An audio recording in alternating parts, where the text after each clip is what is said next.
You know something that's really burning me up right now is these auctions. Y'all, there's a lot of auctions around, and it's a privilege to have an auction. And I'm going to tell you what, if you've got an auction and you're not helping your seller, your auction's not going to make it. Your auction's not going to last.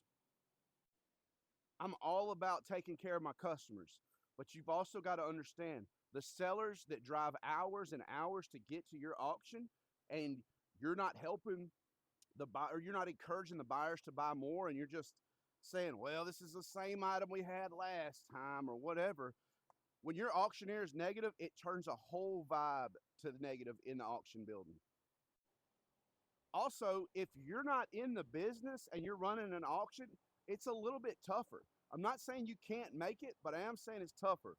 When I have an auction, whether it be a retail auction or a wholesale auction, I'm buying for my stuff. I have a store that I need to stock, and so I can buy from those sellers, or I can take it to another sale. There's always something that I can buy as an auction owner that I can turn around and I can flip somewhere else. So if I'm not buying from that seller, then I got a problem. He's got a problem. He's come all this way and he's putting his trust that I'm going to have enough people there to sell his merchandise, and then I'm going to get a good fair price for it. And if we're not doing that, we've got a problem. And when I lose my sellers, I eventually lose my customers because we're not getting fresh merchandise brought in all the time. So I want to reach out to you and let you know, if you've got an auction, talk to your auctioneer, talk to your people.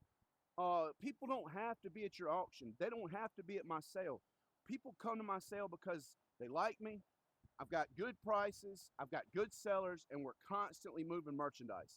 So they don't have to be there. A lot of people are running auctions out of necessity. Well, I'm the only auction in this area, so you've got to come to my sale. That's not how it works.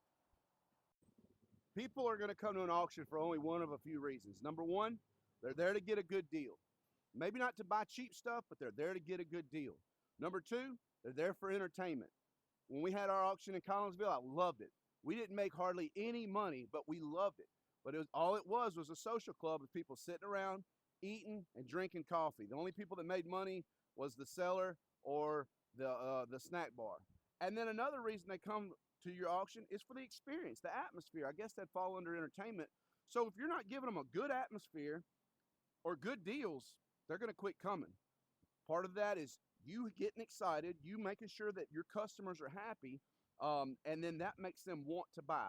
Think about the money that casinos and stores spend on pulling money out of their customers. That's what an auction's all about. It's not, hey, let's let this guy drive 3 or 4 hours, get him here, and then beat him out of everything he's got.